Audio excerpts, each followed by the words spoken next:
Good evening and welcome to the regularly scheduled meeting of the Highland Park Plan and Design Commission for November 21st, 2023. Mr. Fontaine, will you please call the roll? Commissioner Arnold. Here. Commissioner Mantis. Present. Commissioner Bruckman. Commissioner Kirsch. Present. Commissioner Heck. Vice Chair Moore. Here. Chairman Haynes further. Here. We have a quorum. Thank you, Mr. Fontaine. Recognize Corporation Counsel Martinez is Yep. here as well. Thank you. And we're missing a few adjunct people, but they'll catch up. Okay, tonight we have approval of minutes from our last meeting on November 7th.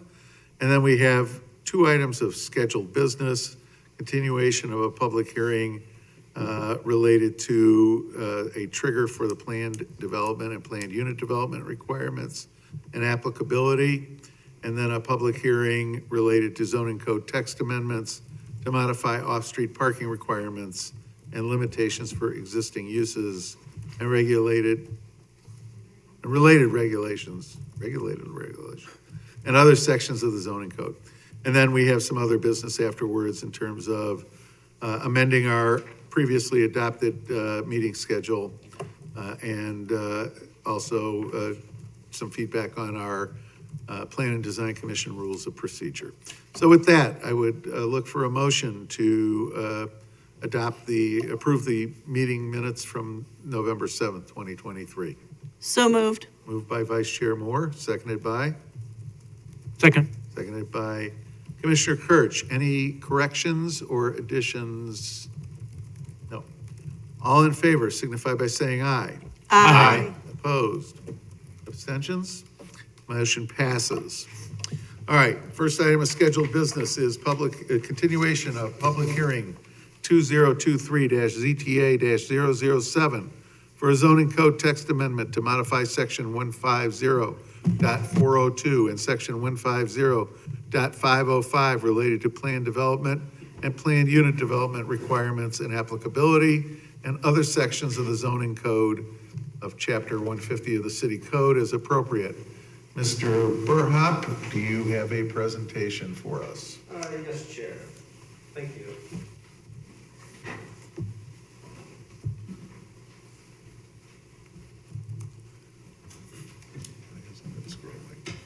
Okay, my name is Carl Burhop. I'm a senior planner with the City of Highland Park, the Community Development Department, Planning Division. So recommendation, again, this is a continuation of a public hearing, so the commission should reopen the public hearing, take testimony, consider the request to deliberate, provide feedback if appropriate. There is a draft ordinance and FOF, that means findings of fact, recommending approval that are available for adoption if appropriate. They were included in the packet. The purpose of this amendment, again, is to review and clarify the applicability and regulatory triggers for planned developments, which for short, call them PUDs. So I'm just going to run through the changes. So there's been multiple public hearings on this item. And so these are the changes that are copied and pasted from the ordinance that was included in the packet with one change, but I'll point that out when that change comes. So on this was in the packet. There are no changes here.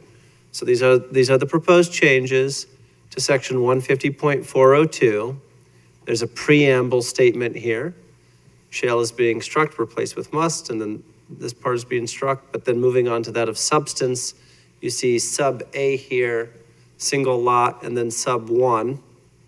So no principal structure or use may be located upon a legal lot of records contains any other principal structure or use unless approved as part of a special use in the nature of a planned unit development, located within the healthcare zoning district.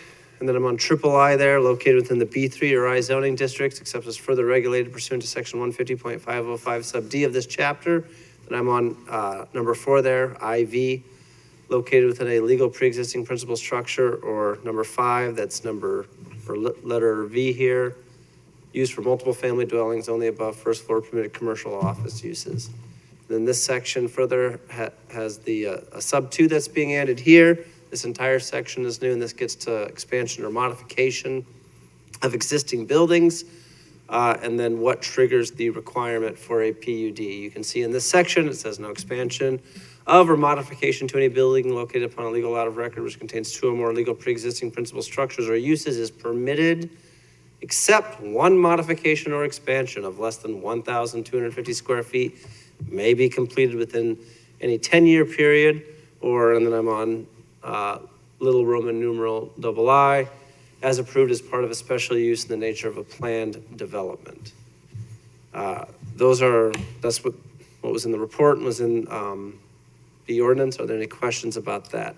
What's the small, which one's the small change? These are not changed, not yet. All right, okay. So yeah, that language clarifies that otherwise allowed use changes can occur within legal pre-existing principal buildings with more than one legal principal use without triggering the PUD requirement. However, all new developments with multiple principal uses would still require a PUD except as otherwise indicated.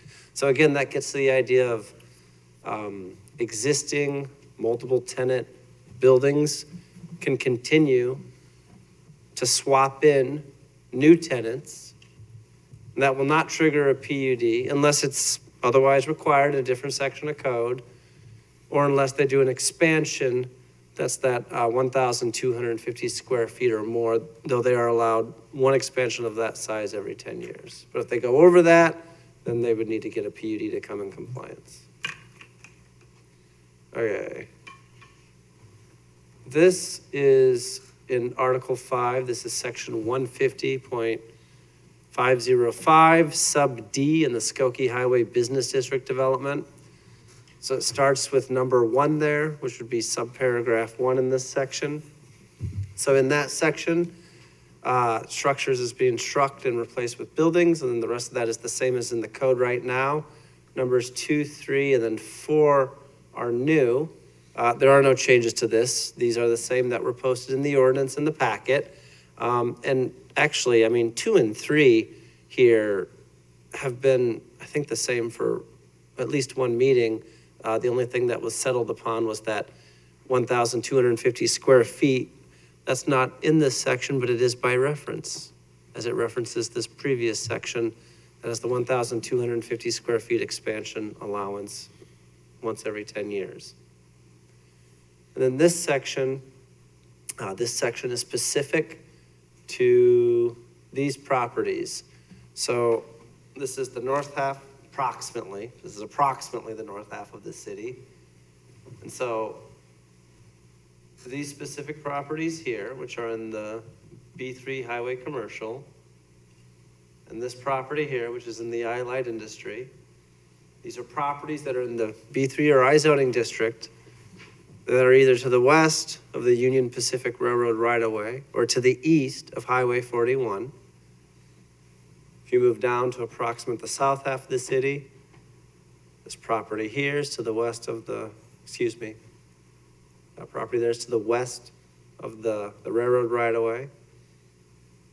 And these properties here abut a residential or across the street from a residential properties that are to the west of the Union Pacific. So that's what this map is. This is a map of properties that are in the B3 or I zoning district that are either to the west of the Union Pacific Railroad right-of-way or to the east of Highway 41, and abut or across the street from any single-family residential use.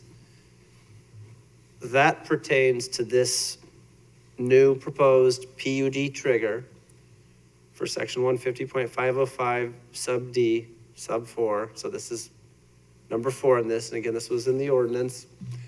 And so for any of those properties that I just put up on the map, the ones that were highlighted in, they're the yellow outline with the crosshatch. So any new developments that include any principal use or structure, including solar energy systems, would need a planned development to develop. And so again, that means any new principal use or any new principal structure, whether it be one, whether it be multiple, if they're on those properties, excluding only the solar energy systems, that would trigger a planned unit development. And then sub B gets to both new development and changes to existing developments, as there are already some existing developments on some of these properties. So I'll just read B real quick. Any new development or changes to existing developments, except for minor maintenance or repair of existing structures, where any structure or use, excluding fencing, landscaping, screening, related earth berms and buffers, are physically located within 100 feet of a property line of a property located within a residential zoning district. So that means if there's already an existing development on one of these properties and they make any changes, accessory or principal, within 100 feet of the property line, that's along a residential zoning district, and it's not one of those exceptions, because they can do, they can do more fencing or landscaping or screening. That's generally considered a good thing that's going to reduce impacts on neighbors. But if they do anything else, that's not a minor maintenance or repair, then that would trigger a planned unit development. And again, this is all the same that was in the packet and that attachment 3. And I kind of already explained what this was as I went through it. Okay, this one has a change.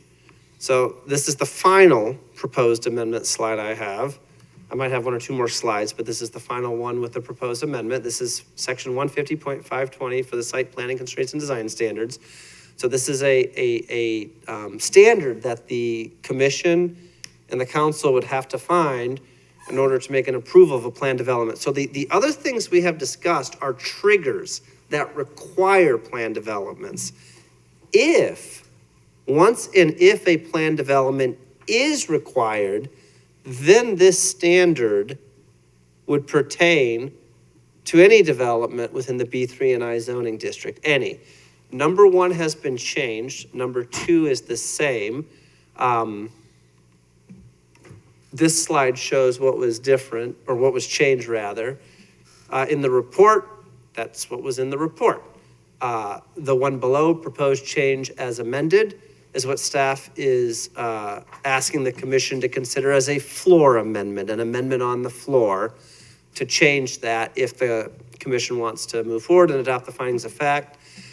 This was amended to just make it clear that there has to be sufficient buffering for all properties that are located within either, so you have, let me just read it. The property, which will be a zone B3 or I, any B3 or I property, the property must include sufficient buffering from all properties that are located within a residential zoning district and either adjacent to the property or across the street or alleyway. And again, the purpose of these site constraint standards in the site constraints and development and design standards is to just give the commission and the council a standard to really focus on making sure there are sufficient buffering as well as sufficient setbacks to that which is proposed to residential properties, be they adjacent or be they across the street. Okay.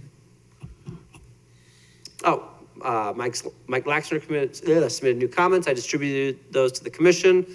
They will be in the next, available in the next packet. And then let's point out that Steve Gold submitted comments last time that were not in the packet, but they were in this packet. Right. And then, yeah, that's it. Just I would reiterate that the commission can adopt the findings of fact, recommend approval if appropriate. I would ask the commission to consider the floor, that one single floor amendment, so to speak, and then take public testimony as appropriate. And Mr. Chairman, if I might. Yes, Mr. just say Fontaine. something just in closing there. So the floor amendment that was mentioned there, the term buffering is explicitly used in the revised version. This is very important because the term buffering in the zoning code is defined, and I will read that to you just for the benefit of the commission and audience. Okay, so buffering as defined by the zoning ordinance currently is any means of protecting a parcel from the visual or auditory effects of an adjacent use through use of berms, fences, landscaping, setbacks, and open spaces. This is exactly what we want to have that standard refer to. And so, thus, we do strongly recommend the revised version so that's their belt and suspenders. There was a term used buffer before. We're using the term buffering, and that is specifically. And that's defined in the ordinance, and that's why we're using that, correct? Yes, and in addition, it's made clear in this revised floor amendment that, folks in a residential district across the street, that side of the property is of subject for consideration in terms of this standard as well. it applies to Yep. them as well. Thank All you, right, Mr. Chairman. you're welcome, Mr. Fontaine. Questions of staff? Let's start with Mr. Mantis. Any questions for the staff? I have one question, just a minute detail. So, section 150.402. So we made changes or are proposing changes to paragraph A, single lot. There is a paragraph B, titled more than one lot, which has some of the same language, that we have stricken. So it references principal structure and land use. In paragraph A, we struck land use and just changed it to use. We also changed planned unit development to planned development. Would it be appropriate and consistent to match that same language in paragraph B? They're looking. One moment, please. We've played stump the staff. So back Congratulations. to page 10. Congratulations, you won. Packet page 10, you said? Yes.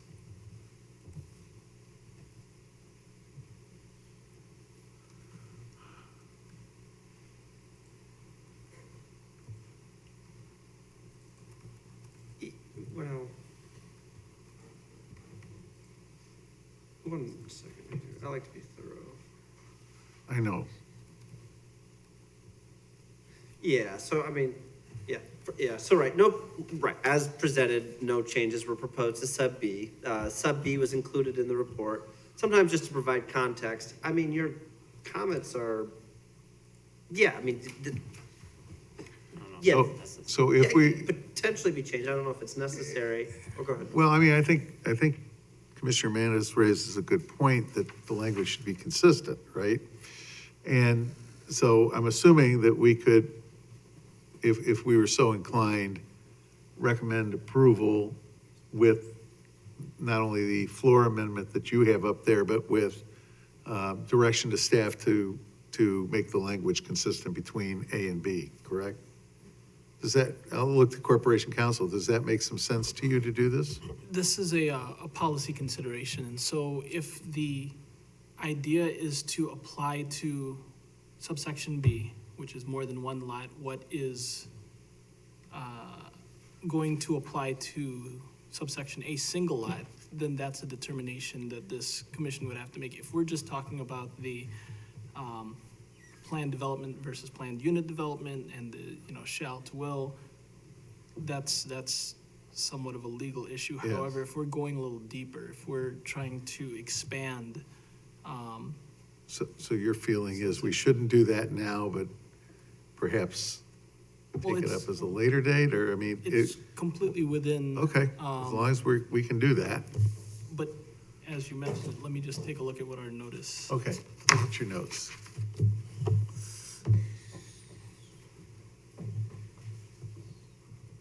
And what were the? So, go ahead. so for B, I'm not quite sure, so can you just state again what you're seeking to have Sure. happen with B? 'Cause So I guess it's a question of consistency, right? So, for, using Using this- A as single lot, item number 1, it says no principal structure or Use. use, right? We removed land use. Okay, so you want to. He's just making it consistent. Yeah, I mean, I feel like if it's gonna be that close, it should be consistent. Land. It's not a policy change per se, it's just trying to make Yeah. the paragraphs read consistently.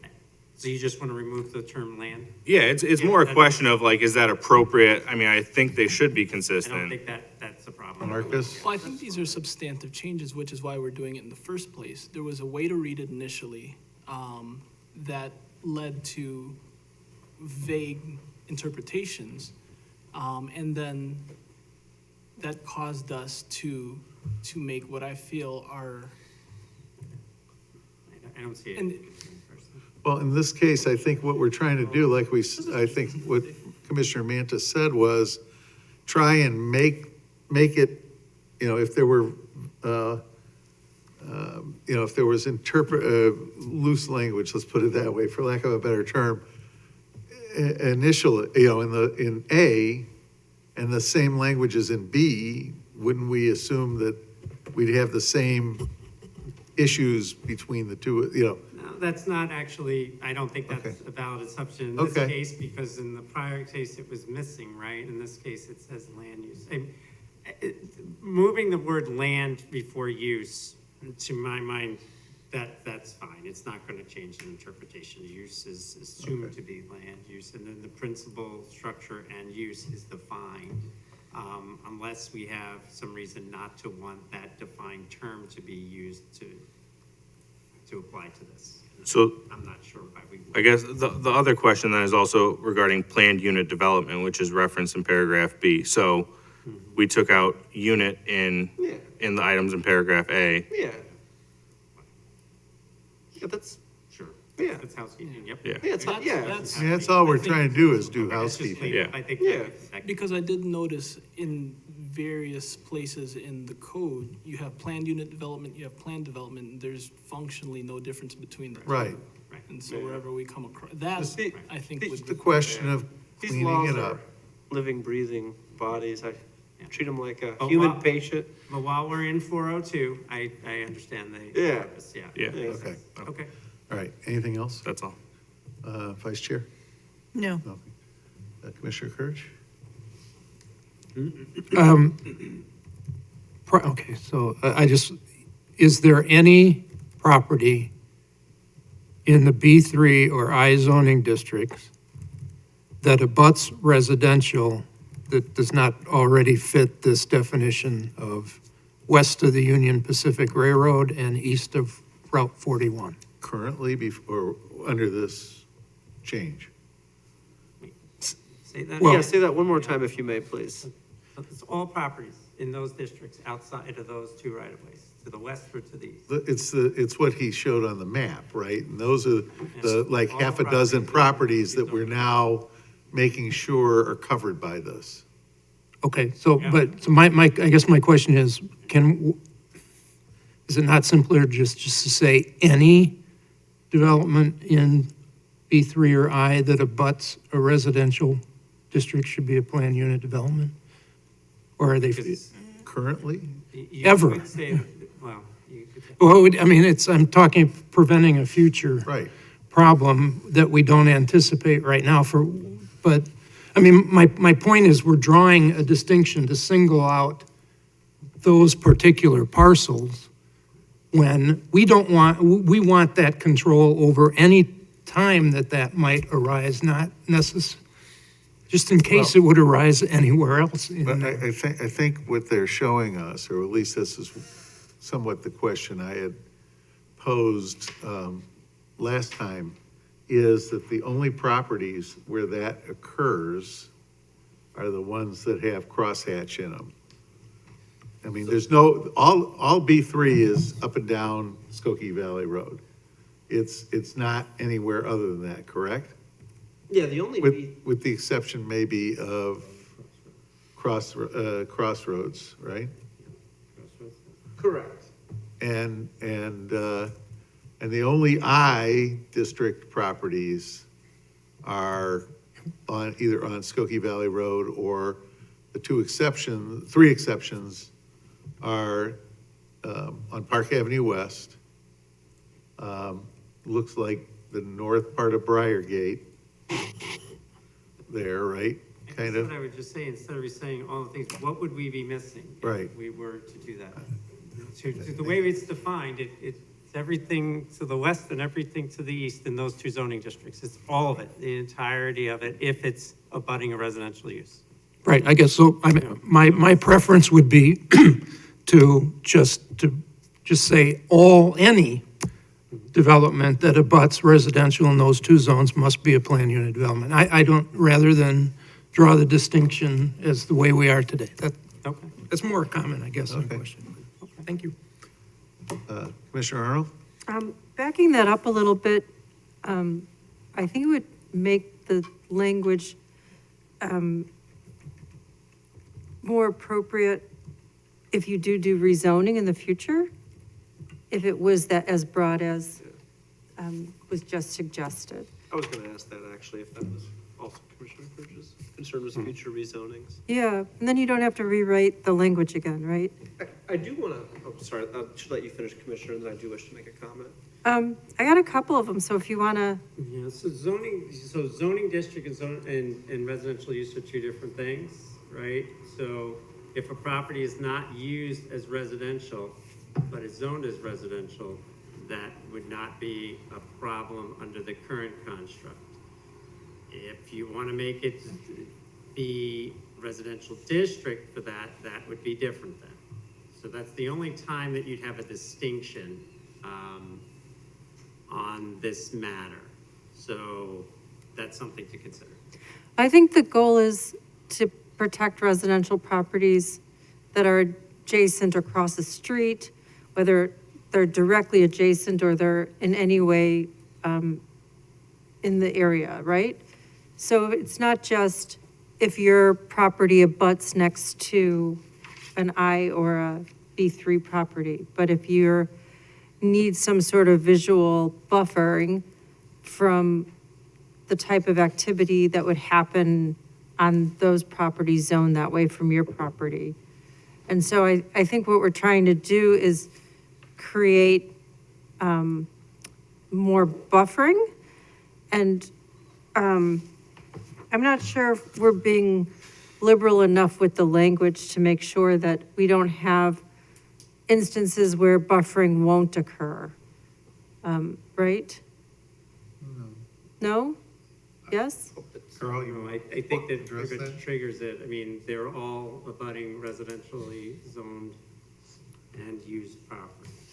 Okay, so you feel confident that, Now, except for the time, now remember, the distinction that is drawn, okay, with regard to the districts is that to the west and to the east of those right-of-ways, all those properties, right? If they abut a residential use, a property with a residential use, they trigger. If a property is zoned residential but doesn't have any residential use, wouldn't trigger. so it has to abut a residential But property or be with, adjacent to, yeah. Let me read the language, Well, actually. so it doesn't matter if it's across the street from a residential area. No, it does. A residential use, it does. As property zoned residential, but not used as residential, it does not, correct? Are we talking specifically about this subparagraph 4 that's essentially the provision to trigger PUDs for what are called sensitive properties that are proximate to single-family neighborhoods? Is that the specific section we're talking about? Yeah. Okay, so the way this is written is this will trigger a PUD for any new development, for any new development that includes a principal use or principal structure, except for solar energy systems, as well as that sub B, which I won't rattle off the whole thing, but go back up to that, you were just gonna get to it. That abuts or is across the right of way from a single family use. if we changed that, if this was changed where it was just, let's say we removed the provision from west of the Union Pacific Rail right-of-way or to the east of the US Route 41, if that was struck, then that would mean that because Highway 41 is right-of-way, and now that would mean that essentially the entire corridor, not all, but a Most of- substantial portion of the corridor would then meet that provision and need to get a PUD if it was changed in that manner. Now, that was not drafted that way. Intentionally, but I just put that to the Because commission That's land between the railroad and the highway that we Right, didn't think was a residentially sensitive area. Right. That's the logic behind it. And those uses, and, I know that area pretty well, for the most part, predate the residences built on the east side of, Yeah, but again. 41, just so you Even more know. important is that there's a railroad and a right, highway and a. you're a long way Yeah, from yeah, the yeah. place. I mean, That's a natural buffer. Yeah, the thinking again, those properties are zoned highway commercial and light industry. And so that there should be, to an extent, certain rights for development on those properties as regulated further in the code. But then those properties that are actually abutting or across the right-of-way that are not within that corridor, those properties, the thinking was that those properties didn't have that extra PUD threshold because of their proximity is the word, proximity to single-family neighborhoods. And that's the neighborhood sensitive, that's why there's that distinction, because those are areas that have sensitive uses, being the residential use. Can I so- interject on that point and ask one quick question? So Carl, can you go back to the south map, please? So the purple is B3, correct? Up Or, here, No, towards the north, south? this south. one is B4BG. This is, Not proposed. this is not right. part of the proposal. Well, not part of the changes to the B3 and I. So that parcel or that site is currently where Jewel is and where the former Toys R Us is, correct? Correct. So if that were ever to be developed, that could theoretically be a mixed-use development with retail and multifamily above? It could be, but it's, whatever they do there, it's a big enough parcel. It's not industrial, We but changed that, so that's not Well, industrial. my point is, then that would be residential that abuts an industrial corridor. Single-family residential. Right, well, I guess my point is, we're having the conversation to protect residential, and I think that should encompass all residential rather than just single-family residential. So, if we're thinking long-term and we're trying to be proactive with our policies, I would think that maybe we extend. Let me argue against that for a reason, right? If that was if we're doing it for multifamily residential that abuts single-family residential, why wouldn't we do it across the entire city, which is kind of silly in my mind. Residential is residential, and I think the issue is the use being the issue, right? In this case, it's a big enough piece of property that they'd have to come for a PUD anyway. And so you're gonna have the opportunity to have some controls on it to begin with. But once you start singling out multifamily residential that abuts a single-family residential, that's all of downtown Highland Park. Just to So- clarify, it's the opposite. I'm saying if that were ever to be multifamily, that Right. site there, Yep. that's in purple. Oh, you want a buffer It would be any- adjacent to an industrial Okay. parcel, I get and you. I'm saying that I'm sorry. industrial parcel should have the same buffering. Thank you for clarifying that. Okay. Commissioner Arnold was not finished and we interrupted. Sorry. I Can you, apologize. I think that's a good point, though, that would benefit people wanting to purchase residential and multifamily units on those edge sites. But can you explain why solar energy use is exempt from the PUD trigger? This particular trigger, yes. Those are thought to be uses that the city wanted to encourage, and in these areas, those are open areas of land, and that's why. I mean, there's no traffic meaningfully associated with them, and not too many impacts. If they were to occur, though, and triggered another PUD standard, they would come in for a PUD. So like, for instance, if they were over 25,000 square feet,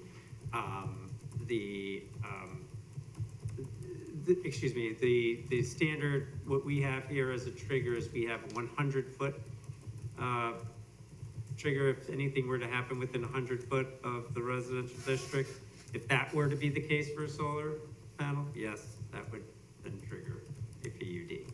But if they were not within that 100 foot, they would be able to do it, and they would be able to go forward without that particular trigger on a PUD.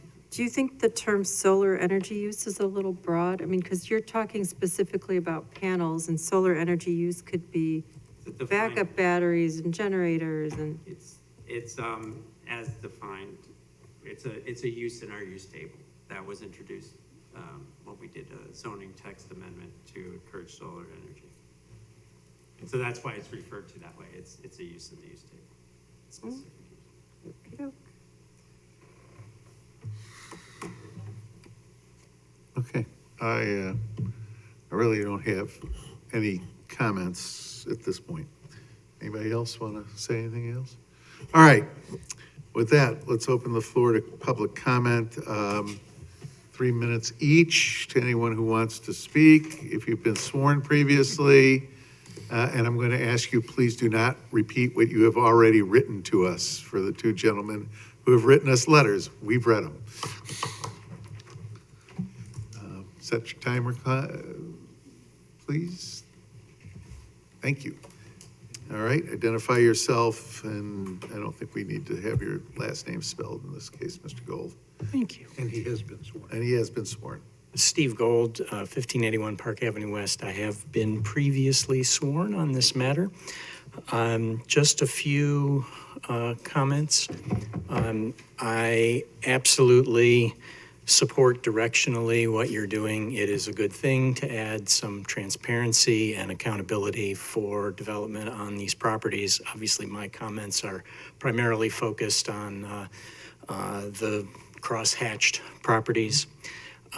That said, this is less than a half measure, barely a Band-Aid on what really needs to be done, which is correcting the zoning that the city has had the opportunity to do over a couple of decades. And that you take this good step won't relieve the concern of the need to actually correct the zoning of these properties. Finally, picking up, well, two more points, picking up on what council and a couple of the commissioners noted, part of the objective here, aside from the policy point that I just addressed, has been clarifying some poor language in the code.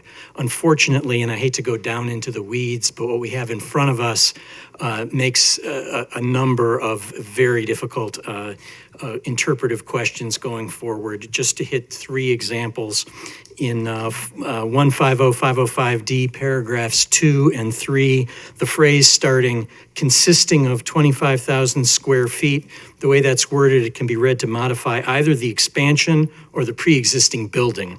That's likely to lead to some very different applications and policy questions going forward. In those same two paragraphs, just before that phrase, one references the plural buildings, well, the other uses the singular building. Is that intended to be a policy difference, something that we'll have to deal with going forward? And in paragraph 4B, 19 words from the end, you have the plural are. There are many problematic things about the drafting of that paragraph, but just trying to understand the English of what it's doing, I was stumped by what the plural are relates to. I think I can make some sense of that sentence if it were changed to say is. But I leave that as an exercise for staff and council. Finally, one last point, the on-the-fly change that was made tonight on changing the standard with respect to buffering. I personally need some more time to assess that. I'm troubled that that appears like you're significantly narrowing the standard of what sort of buffering might be required. But I will look at that as we go forward. Thanks very much. Thank you, Mr. Gold. Mr. Laxner. And Mr. Laxner has been sworn previously. And I'll be very brief. Thank you. Just want to say that I appreciate the overall discussion and extensive deliberations of the commission and the further changes that staff has proposed to be included. I think this strikes a better balance when you have such a drastic difference in zoning from light industrial to low to moderate density residential. You can put lipstick on a pig, but in the end, it's still a pig. The uses within the light industrial can be unsightly and have nuisances such as sound and bright headlights or parking lot lighting that can only be mitigated by buffering. So I think this definitely provides the residents with the necessary PUD input to decide what level of protection is needed to mitigate the nuisances from any adverse land use. So I thank the commission and staff for their hard work on this matter. Thank you, Mr. Laxner. Anyone else? Okay, seeing none. Let's have a motion and then we can have some discussion. Who would like to make a motion? No one? Someone? Got to get something on the table, guys, to talk about. So I believe the motion would be to accept the findings of fact with the floor amendment. Yeah, and there may be other amendment, unless you want to make another amendment to say, direct, as part of the recommendation, the staff to work with Corporation Council to make sure that they're satisfied with the language elements of it as both Mr. Mantis suggested and as Mr. Gold suggested, that, you know, there could be some language that gets tightened up a little bit, perhaps. What you just Are said. we in a, Huh? just, So let me, I mean, I don't. are we in a rush to do this? I mean, that we Um, can't ask them to get this cleaned up No, we before can do we that. vote on it? I mean, We- I'm a we little, could do that. I'm a little uncomfortable with it too. I think I've been over it 5 times and I share Mr. Gold's All right. concerns I- because I can Then- hardly interpret it. Then Can I let's- withdraw let's- my yeah, motion yeah. then? Well, you didn't make one yet, so. Oh, okay. All right. And it wasn't seconded, so it's not Yeah. on the table. True. So let's give staff some direction and then continue it to the next meeting, if that's what the pleasure is of the commission. So what I've heard is, excuse me. Excuse me. Shh. Thank you. You're kind of disturbing us. I know, that wasn't intentional. So, I mean, what I've heard is the following. Clean up the language in paragraph B, right? So it's consistent with paragraph A. Put the floor level that you had posted today in there.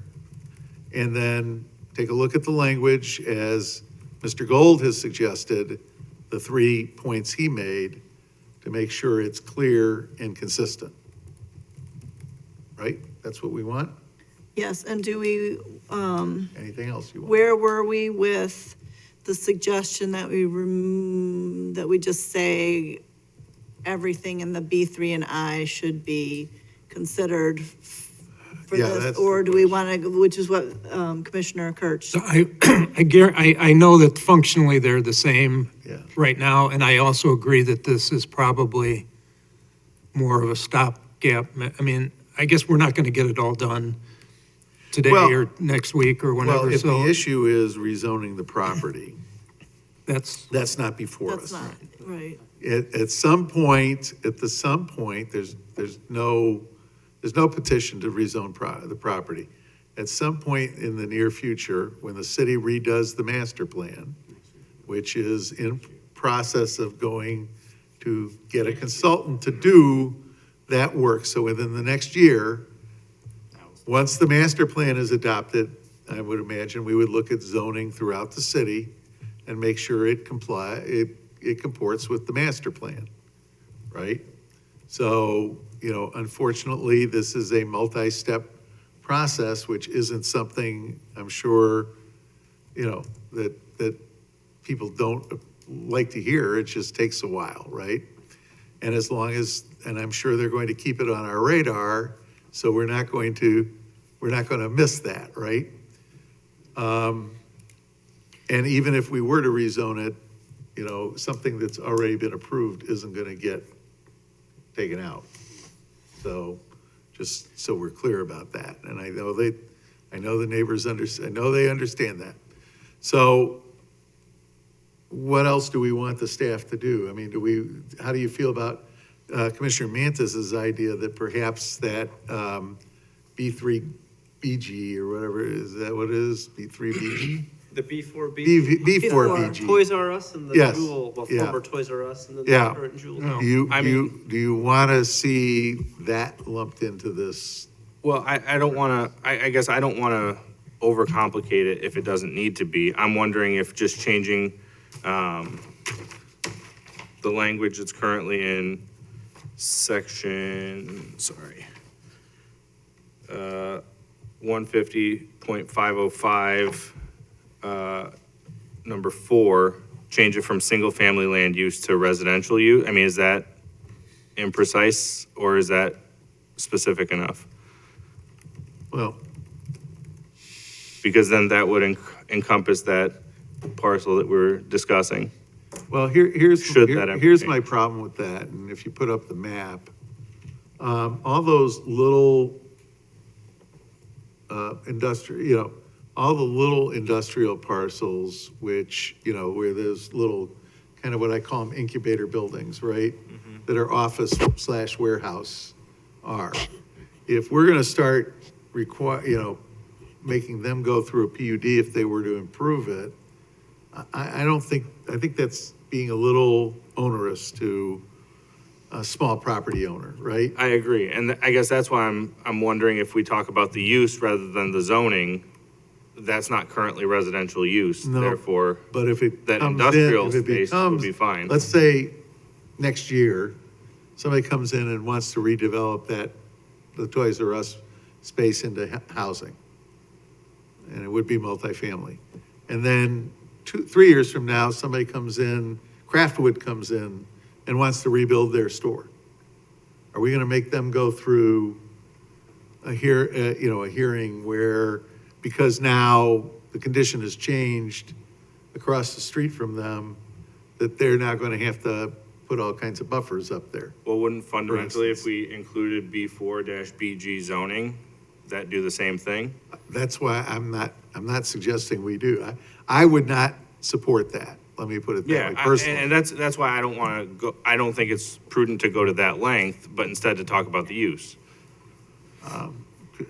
Yes, Mr. Fontaine, I see you itching to Yeah, talk. I mean, that's a major commercial zoning district. Yeah, I just don't I think it's understand appropriate. what you're saying, but that's a major commercial zoning district. And you should know that things that have PUDs, certainly buffering and landscaping and all that still can be. We're gonna do that. Considered, whether or not they're triggered by some, whatever development happens of scale on a lot of these sites, particularly new, it's gonna, And gonna in this trigger- in this case, I'd rather make the responsibility for buffering on the developer of the residential Yeah, I parcel think that's- as opposed to the neighbor, That's a good point. I mean, right? And you're gonna get that opportunity because it's gonna be a PUD anyway. That's fair. It's, as we're talking about it, and I don't need to die on this hill, but if we're singling out residential, if we're singling out single-family land uses rather than all residential, it feels a little disproportionate towards homeowners rather than all individuals who live in Highland Park. I hear what you're saying, but I do think there's a substantive difference between the uses and their ability to do something, such as the chairman said. I mean, that's a major commercial site and a major commercial development. They can create their own buffering as well, while as single-family uses and single-family uses that are already existing, I mean, their properties are much smaller. We wouldn't want to expect them to do something similar. I think that it's different. We're talking about commercial versus commercial, and then commercial versus low-density residential. That's all. I mean, there's not a right or wrong, but that's Yeah. the rationale, and that's all.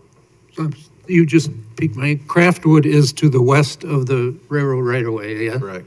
If they were to rebuild, they'd have to be a PUD under this, and assuming they built it. No, They don't buffer, they don't buffer. they don't single-family buffer single-family. Residential. They're Single-family, not 25, residential. I'm assuming their store would be more than 25,000 Yeah, square there are feet. other triggers. Yeah, We right. have to. I was just that's what I using them wanna as an Keep example. everybody's mind's eye on. Right. This isn't the only trigger. That's Right. really, that's right. Okay. So the 25,000 square foot trigger's still there. That Right. doesn't change for those districts, so. Okay. Yeah. And anything else we want the staff to include? All right, do I have a motion to continue this till December 5th? So moved. Second? Seconded. Moved by Vice Chair Moore, seconded by Commissioner Mantis. That's a voice vote. All in favor signify by saying aye. Aye. Aye. Opposed? This matter will be continued to our next meeting, which is December 5th at 7 o'clock here in council chambers. There will be no further notice. Notice is actual. Thank for you. the feedback, Mr. Chairman. We Pardon me? will, Thank review you. each of those items that were brought up tonight and refine the work. Yep.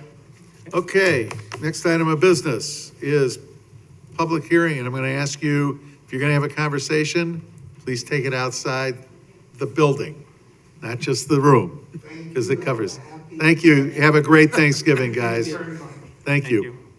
All right, next item of business is public hearing 2023-ZTA-009 for a zoning text amendment to modify off-street parking requirements and limitations for existing uses and related regulations in other sections of the zoning code, chapter 150 of the city code as appropriate. They didn't listen. We're not sure whether this has been open, so we're going to use, we're going to go fire away with this, with the statement. Welcome to the regularly scheduled meeting of the Highland Park Plan and Design Commission. My name is Walter Hainsfurther. A quorum of the Plan and Design Commission being present, the members of the Plan and Design Commission will now introduce themselves for the record from my right. Denise Arnold? Steve Kirch. Karen Moore. Danny Mantis. The Plan and Design Commission is charged with hearing applications for rezonings, plan developments, and subdivisions under the zoning ordinance and subdivision regulations of the City of Highland Park. In all matters, we recommend to the City Council based on the testimony presented to us in the hearing. We are required to decide cases within 45 days after receipt of the transcript. All testimony is under oath. Both applicants and others who wish to speak on a particular case should present specific evidence as to why a proposal meets or fails to meet the standards for the relief requested. For clarity of our record, only one person will speak at a time, and all questions will be directed through the chair. We ask that you will make every effort to not be repetitive in your testimony, and finally, we will make every effort to adhere to the schedule prepared. For tonight's hearing, if additional time is needed on a matter, it will be continued until the next available agenda. And with that, I open the floor for the staff to the Plan and Design Commission to read into the record proof of publication and ownership. Proof of publication and ownership are available for viewing at the offices of Community Development, 1150 Half-Day Road in Highland Park, Mr. Chairman. Thank you. And this item here tonight is before you for feedback. We're just starting a conversation about this potential policy matter, and I'd like to hear from the commission. Okay. Mr. Burhop, floor is yours. Thank you.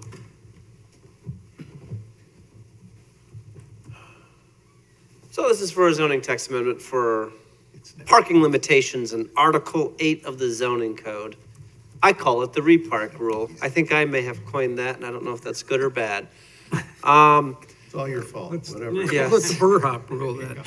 And we're gonna call it the Burhop rule. Like, you know, like when somebody does a subdivision and they name it after, you know, their kids, we'll have the Burhop rule. Well, yeah. This is The this, compare You rules. have the yeah. this rule pre-exists. I simply gave it a short phrase Okay. to describe it. But yeah, so recommendation of the commission, open the public hearing, which just occurred, take testimony as from the public, consider the request and deliberate and provide feedback. Staff will return with revisions or modifications or as appropriate, and then findings of fact, FOF, if appropriate. The purpose of this amendment is to review and clarify the applicability of the repark rule, which is I have on the next slide. So this is a discussion about parking limitations to existing uses. So all of this is about existing, essentially multi-tenant spaces or single-tenant Can I stop you spaces. for 1 second? Existing uses or existing permitted uses? Because like in downtown Highland Park, if you swap one use out for another permitted use, you don't have to provide additional parking, right? That's There right. it is, right? That's what I call the repark rule. Right. So are we talking in this case about, Existing building with tenants. right, Tenants so, change. so if the tenants change and it's a permitted use, they don't have to add parking, even if the parking demand is greater? Right? That is correct. So this stems from section 150.802 subparagraph C. On this slide is all existing code. The bold and underline are not proposed changes. I wish to just draw your attention to those because that's what this rule is essentially for. It is for existing conforming uses can be changed to another use if it's a permitted use, P in the table, permitted, not a conditional use, in these zoning districts, which are essentially all of the commercial zoning districts except for the B1 neighborhood commercial, the B3 highway commercial, and then the I district, which is an industrial district. It's the light industrial district. Unless, of course, They seem there's to be popular tonight. unless, of course, there's an expansion. If there's an expansion, if you're doing an addition to the building or whatever constitutes an expansion for that additional subsection, then this may not apply. But I call this essentially the repark rule, and basically is what it says, exactly what the chair said. If you have a tenant space and it's a conforming use, and another tenant comes in that's a permitted use, and they're not expanding it, they just get to go in, and that is the parking review. There is no additional parking review for that. And that's actually, that type of rule, I think it is common for most municipalities for their downtowns or older commercial areas. There's on-street parking, there's parking ramps, parking garages, et cetera. And there's a lot of municipalities that have rules like that. And that kind of encourages, you can have tenants swap in and out easier, so to speak. But there are exceptions that apply, and we're going to get to that right now. Good. So there are three that do not receive, there are three scenarios that do not receive the benefit of that rule. And that's what we're here to discuss and to get your feedback on and to move this forward if it should be a zoning text amendment, all, some, or none. Should the repark rule, that which I just briefly explained, be extended to the following? So should it be extended to the B1 neighborhood commercial, the B1, neighborhood commercial, the B3 highway commercial, and then also should be extended to the I Light Industry District. Now, the B1 neighborhood commercial, in my report, I had a footnote. The B1 neighborhood commercial, there's 3 locations in the city. There's the Garrity Square, which is in the southwest part of the city. The Starbucks there is also right there.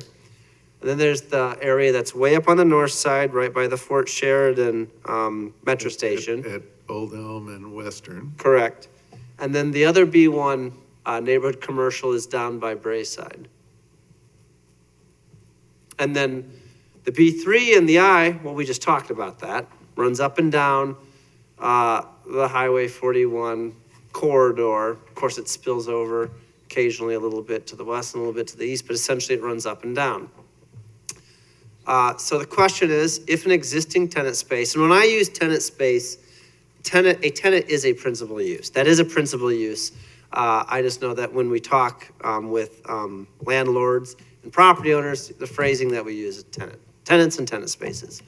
But that is a principal use.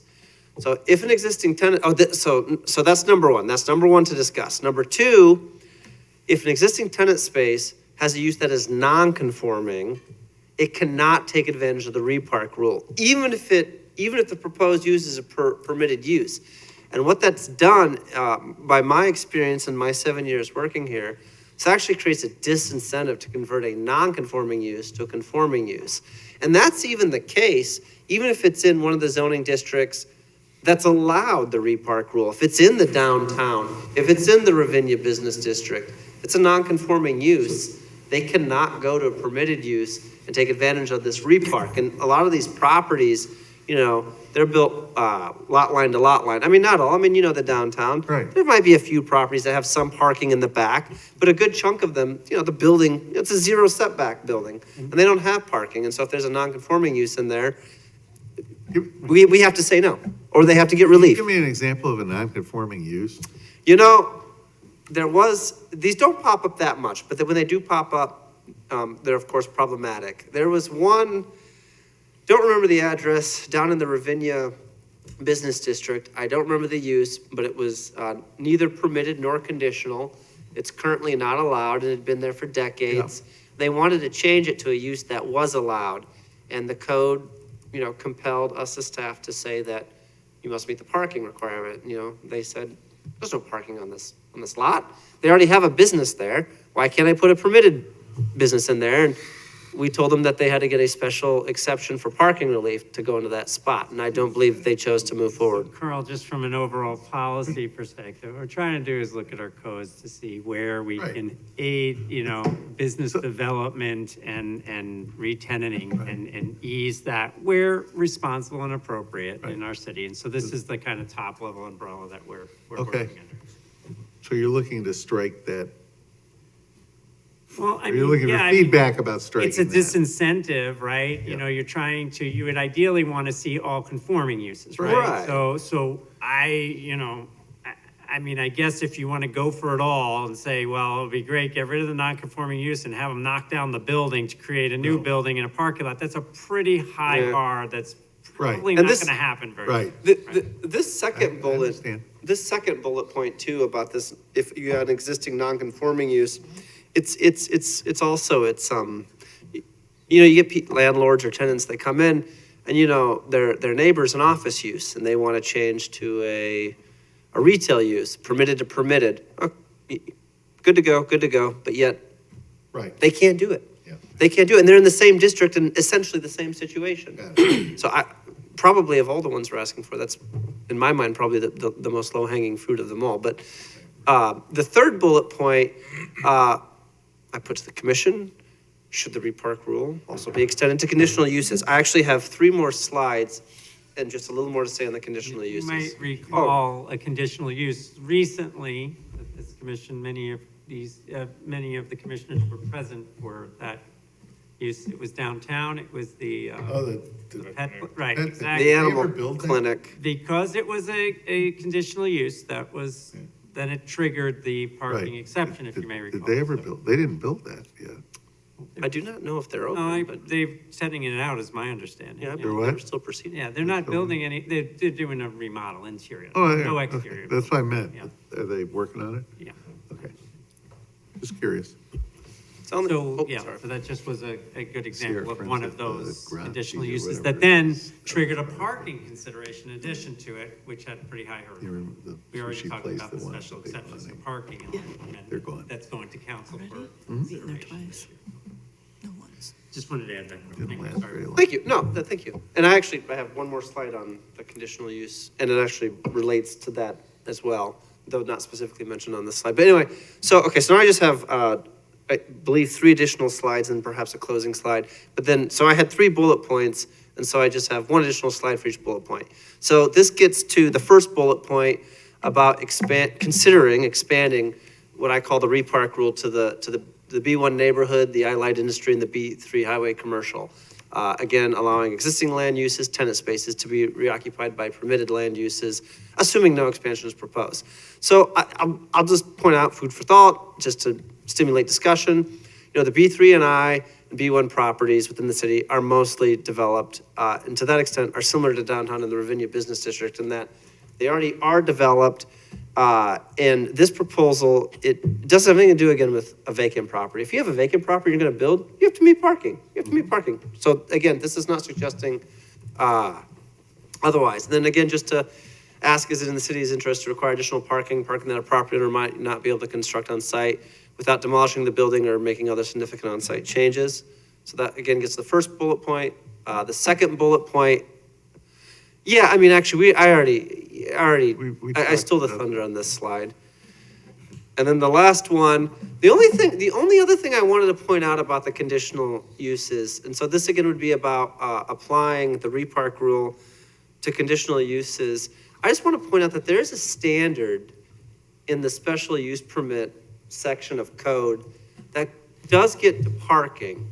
And so if somebody came in with a conditional use, even if this code was amended to allow them to take advantage of a quote-unquote repark rule where, you know, if it's going from a permitted use and let's say it was amended and now you can go to a conditional use, they still have to come in and get an SUP. I just want to point out that there still is a standard that has to be met that is related to parking. So I just want to point that out. And that was my only extra you. comment on this. But it does provide a little more flexibility if it's only that. Right. But it does require screening from adjoining residential uses, the entrance and exits and things like that. So you're ready for some feedback? Yeah, that is it. That is my presentation. Commissioner Arnold, I'll let you go first this time. I have no comment on this one. Commissioner Kirch? To the 3 points, yes on all 3 of them. Okay? Vice Chair? I'd say definitely yes on the first 2, and it does sound like with the other language you pointed out, that I guess this is also covered under conditional uses as well. there's So we still have to consider parking if It's part of the conditional use. as part of the condition, so I guess that would be okay. Mr. Mantis? Yeah, I'm in agreement with my fellow commissioners. I think anything that helps bring more business to Highland Park's business districts is generally a good thing. So if we can lower the bar, I'm for it. There's a particular frustration for staff Right. dealing with re-tenanting places. So- and It never really goes well So when if- we have these conversations, I'll just be honest. So for the most part, I'm okay with it. I'm really leery about B3. Because it's highway commercial, it's not like there's street parking, like there are in these other They don't park on the districts. highway. Huh? No way They ain't parking on the highway. And so, unfortunately, I think if it's in the B3, it ought to be made to meet the parking requirements regardless, because, there's no place for relief, right? In downtown, there's street parking. In B1, there's street parking. In Ravinia, there's street parking, if they don't have it provided for that use, right? And the one place where there's no street parking is, for the most part, B3, with the exception, well, not even with the exception of Crossroads, because even in Crossroads, there's really no street parking. I do think, however, that we really need to look at our parking requirements. I think in large part, we ask for too much parking. And particularly in multi-tenant cases, in many, of anything of any size, right? I mean, I don't ever recall seeing the Target lot, anywhere near full, or Crossroads anywhere near full, We could look or at that. or Jewel really even anywhere near full. And so, I would be perfectly interested in cutting down the amount of parking in B3 that's required, but somehow we've got to make sure that whatever that parking requirement is, if we had a more intense use come in there, even if it's a permitted use, let's say, most of them are car dealerships, a lot of them are car dealerships, and that's not going to generate a lot of parking. But let's say, they move the lot over there, the lot from over here, over there, and, 10 times a year, they were drawing a big crowd. Where are those people going to park, right? Probably the best example of that is, the sports dome over by the driving range where, when I drive by it, I see a steady stream of cars coming and going, from when one group is taking over the place and the other group is leaving, right? I just think we got to take a look. That's the only part of this that I'm hesitant on. The rest of it, I have no problem with. And I think it really is kind of silly to say, if you're going from a non-conforming use to a conforming use, and you don't have the parking, you got to tear it down the building, right? Right, silly. Yeah. Right. And so that's kind of where, that's where my head is at. I think I'd like to have a One little thing, we would discussion like about to that. keep live, though, the consideration of B3, and with, Yeah. I understand what you're saying, we're taking Right. that feedback. When I said we'll look into the parking situation for the two uses you mentioned, Right. Target and the Crossroads. Right. What happened there, because a lot of times, places like Target, wasn't here when that was approved. Right. Well, They and have Jewel. their own requirement. And Jewel. That far exceeds our And requirement. I have that's found fine, that through my right? interactions Oh, throughout my career. I agree with you. Their parking situation may not have been, it may be more than what. Maybe user generated, let's might put have it that been way. Their preference. But Yeah, I would say, even in those cases, there are ways to manage that by asking them to land bank additional parking and then come, and be able to come, if they need it, come back and put it in, right? There's different ways to manage that. It's just, when we're looking at ways to reduce our carbon footprint, which we are, not only in this community, but we like to consider ourselves a leader in that. Building giant surfaces of asphalt isn't cutting that, right? And so, I just want to be careful with what we're doing in those areas. And it's not just those two properties. It's like any large tenant property. It could, Toys R Us is the same way. Now granted, right now, that's, the west side of it is completely empty pretty much. The east side is Jewel. But, you know, there's just a lot of And parking. To be sure, you know, one of the things that we'll be looking at as part of the master plan update will be parking requirements. But for this particular case, the narrow scope that we're looking at is just this re-tenanting existing Right. building, existing parking. And I'm not gonna die on my hill about B3, but I just think that it's a little more problematic than the other districts, because there's no overflow parking, for lack of a better term, Understood. right? In many cases, yeah. Anything else that anybody wants to give them direction on? So let's, no, so let's take a motion. We're gonna do this, Chair. yes? This is a public hearing? Yes, oh, I'm sorry. Wouldn't be hurt. Any members of the public wish to opine on this? Mr. Laxner, come on up.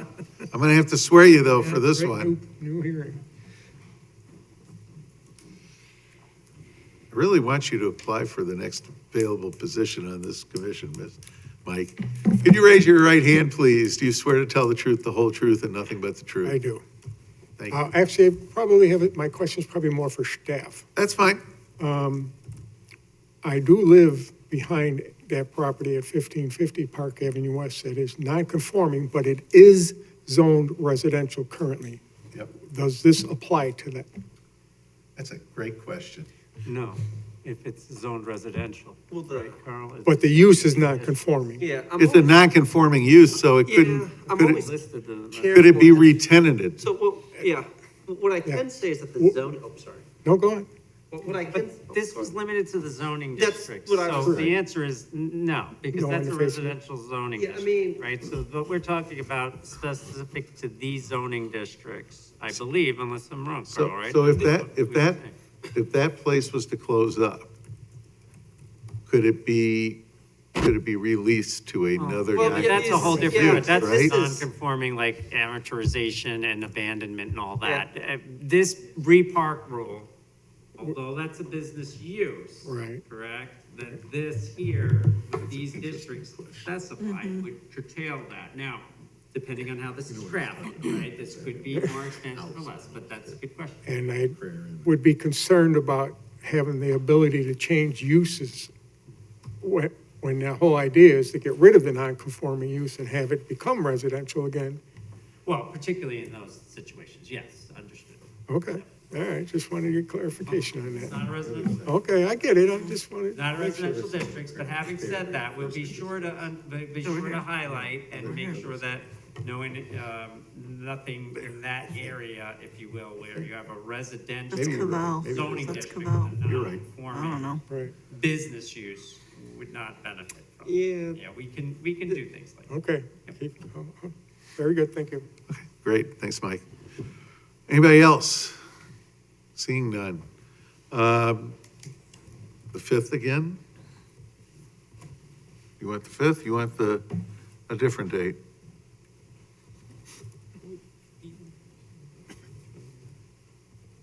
Well, we do have time off next week, or this week rather, because of Do it things. next week. So the 19th. 19th. Do I have a motion to continue this to December 19th? So moved. Do I have a second? Second. Moved by Vice Chair Moore, seconded by Commissioner Kirch. All in favor signify by saying aye. Aye. Opposed, that matter will be continued to the 19th of December. It'll be at 7 o'clock here in the council chambers, and there will be no additional notice. Notice is actual. Okay. Next item of business is adoption of our amended 2024 Plan and Design Commission meeting schedule resolution. And if I can usurp staff for a second and just say, the reason we are amending this is the city council has some meetings that can't be held on Monday. So they are, like for Martin Luther King Day and Columbus Day, or Indigenous People Day, whatever you want to call it. So they have priority in this room over us. I don't know how that happened. So that's why you see these this particular schedule laid out. Carl, do you want to just go through what's changed, just so everybody knows? Or not? Yes, sir. I mean, it looks like to me, we've eliminated the first meeting, we've eliminated the second meeting in January. We've eliminated, We've moved. we've moved our January meeting, because we had already canceled the second, to the 9th. Correct, so it'll be one meeting in January. One meeting in January. There will be one meeting in August on the 20th, because the first week in first Tuesday in August has been National Night Out. Yes, sir. We don't want to conflict with that, want to be there to support our first responders. And then we've removed the second meeting on the 15th of October, because that conflicts with It's a holiday. the holiday, I'm assuming Columbus Day or Indigenous Peoples' Day. So, everybody understand? Do I have a motion to approve the meeting schedule as amended? So moved. Moved by Commissioner Kirch, seconded by Vice Chair Moore. Is this a voice vote or a roll call vote? This is a voice vote. Voice vote. All in favor, signify by saying aye. Aye. Opposed. Motion carries. Next item of business is some feedback on something that I specifically asked for, updated commission rules of procedure. And you have been provided in your packet those rules of procedure. One note that I found, and I've already told staff, and I'm looking for it, under Article 3, Section 1, it says regular meetings of the commission will be held on the first and third Tuesday of each month at 7:30. No, that needs to be 7 o'clock. So we want that to be 7 o'clock. And then, the other thing I have asked for, pardon me, is that, that we memorialize the 3-minute per person public comment under Article 4. Oh, that's not under the agenda, but somewhere in here, we want to put into it that people only have 3 minutes members of the public have 3 minutes to offer public comment. I saw that in here somewhere. I didn't see it. Section 8D, That's right. 8 what? 8D. D? Right, this one. That's what I get for not looking far enough, right? at the bottom. It's all the way at the end. That's this one. 6. Where is 8? Besides at the end. There is no 8. Page There 37. is no 8. Oh, Section 8 under Article, okay, that's under Article, I got you now. Page 37. Yeah, let's make sure that's on there. 8. Where, 8D? 8D. Yeah, 8D, it's right in the middle. 3 minutes, you're right, got it, sorry. Thank you. Any other comments to staff on the rules and procedures? Okay, so you'll bring it back? Yep. So- And there's one more thing, I don't know, I just was out at the restroom, Mr. That's Chairman, okay. but if Carl. We already did mentioned or not about this, huh? About the voting. Voting? The order of voting, sir? Yeah. Oh, yeah, why don't you tell Voting that? is something that staff thinks should be included in the regs too. And we'll Right. consult with Corporation Council on that. And this, Yeah. just so you know, that goes newest member towards, in order of Past. appointment, Right. to then the Past chair. Yeah. immediate past chair, Immediate right? past chair, correct. Or as Vice I'd rather call it, chair emeritus. And And then to the vice chair and then the chair. Which section was this in? It's not. Not. It's going to Well, this be. would be a change to Article 3, Section 5 is where I imagine the change would be made.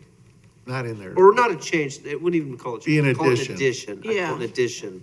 Okay, yeah, order of voting should be a separate section. And so that is our practice, longstanding practice, might as well have that in the regs. Yep. Yeah. And that's the way that. My only comment that I have written down here, other than the 7 o'clock from Yep. 7:30, my other comment was in Article 2, Section 2, the absence of officers. It talks about how the chairperson and vice chairperson are absent, that the commission will elect an acting chairperson. For some reason, I had it in my head that the policy was just to take the most senior member, but it doesn't have to be that. I would think that that's what it's gonna wind up anyway, Instead by of having it elected. practice. I don't think we need to have an election. Then my recommendation would be. What do other people do? I've seen one where someone just makes a motion, no seniority is taken into consideration. There are some where there's a rotating basis. It could be Depending on they, when you're it elected. could be they want a chair emeritus to chair the meeting. But as we know, it's not allowed that both the chair and the vice chair miss a meeting at the same time.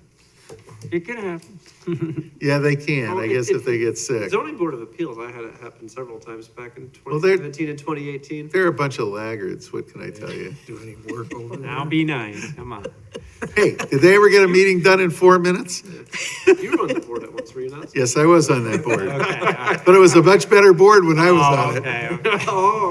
And Commissioner Hecht was also on it, but not at the same time I was. Uh, All right. Okay, well, we'll come Very back good. with So those, this, I'd like a motion to continue this till the meeting on the 15th, right? Or 5th, I mean, This one right? could be the 5th, I believe. Yeah. Do I have a motion to continue this to December 5th? So moved. Moved by Vice Chair Moore, seconded by, I'm going to make it seconded by Commissioner Arnold. I heard her say something. All in favor signify by saying aye. Aye. Aye. Opposed? Motion carries. All right. Administrative design review update. No, sir, I do not have any Okay. update for that. Next preview of our next regular meeting in December 5th. I'll have to double check if we have any outgoing members. I don't think we do. No, I don't think we do either. You're stuck with us for another, some of us for another 4 years. Then we'll have the zoning Maybe. text amendment for the tent regulations that were continued. And then we'll have the rules of procedure. Okay. And we'll have, the trigger, Correct. right? That was continued the 19th, I thought. No, No, Oh, that's the 5th. here's the fifth. Oh, the other one was. The other one's the 19th. Right, the parking, the repark. The repark, the Burhop rule. Okay, any case briefings, sir?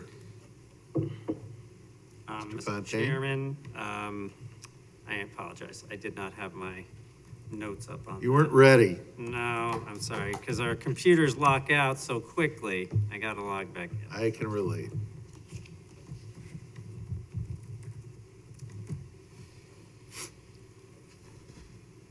We did have, the council did take up and voted to approve the car wash on First Street. At their meeting, they did not include restrictions to sales taking place at that location, meaning not car sales, but rather retail sales. Right. Mr. Chairman, so that did pass, and Right, and I Forward that. believe they also, did they also pass or ask for an ordinance to be drafted related to the prohibition of the sales of certain products? correct. So, as you might recall, yeah, and this is tangentially related to an item that came before you. The commission had a subsidiary recommendation with regard to THC and products and such. And as you may recall, and for the benefit of those who were not there, the zoning map amendments and text amendments related to the tobacco shops did pass, and that was in July. And that as was the that time- recommendation to limit the Correct. areas that it was being sold. Correct, and we did, and the council did take that recommendation and limit the areas that those can occur in. And then at that time, the council did see the recommendation, the subsidiary recommendation to, consider limitations on various non-regulated THC products and such, Delta 9, Delta 8, Kratom rather, and things like that. And so that matter did come before council again, not as a zoning matter, but rather a general ordinance matter. And the council voted to adopt a restriction or prohibition that pertains only to licensed tobacco resale outlets. And so that's where that went at this point, Mr. Chairman. There's Anything else? continued discussion on that matter as well. Thank you. That's it, Mr. Chairman. Thank All you. right. I appreciate it. Do I have a motion to adjourn? Excuse me, Mr. Burhop, before we adjourn, you have something? Was there a? Oh, business from the public. Thank you. I'm sorry. Okay, I knew there was a reason you were hanging around. You just didn't have anything better to do tonight? Not a thing. All right. Not a thing. I All love right, spending Mr. time Gold. with you guys. Welcome back. Thank you. Do I need to be sworn in? No, part? this It's is a not. Public hearing, this is- okay. You can lie to your heart's content now. In the earlier public hearing, the chairman made a comment that implied that this body does not have the authority to take up thoughtful rezoning of the Greenberg-Muller property or Solo Cup or any other property in the city. That is simply not the case.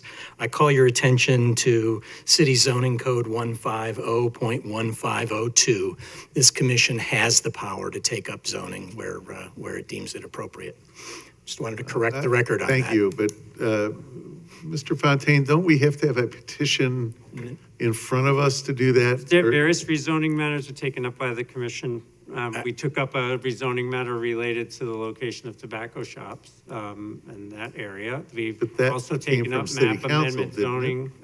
Yes, as directed. Right. If I may, Mr. Chairman, section 150.1502, initiation of amendments to this chapter, which includes the uses, may be proposed by the city council, the city manager, the plan and design commission, or any person bringing a petition. I stand corrected then. I learn something new every day, so thank you, Steve. For zoning map amendments, that's correct. Right. Yep. Thank you, Steve.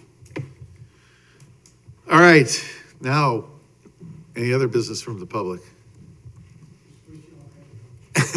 Oh, I thought you wanted to say something important. All right, with that, we wish everybody a happy Thanksgiving and count your blessings and Safe can I have travels. safe travels to those of you traveling. And can I have a motion to adjourn? So moved. Moved by Vice Chair Moore, seconded by? Seconded by Commissioner Mantis. All in favor signify by saying aye. Aye. Aye. Motion is approved. We're adjourned.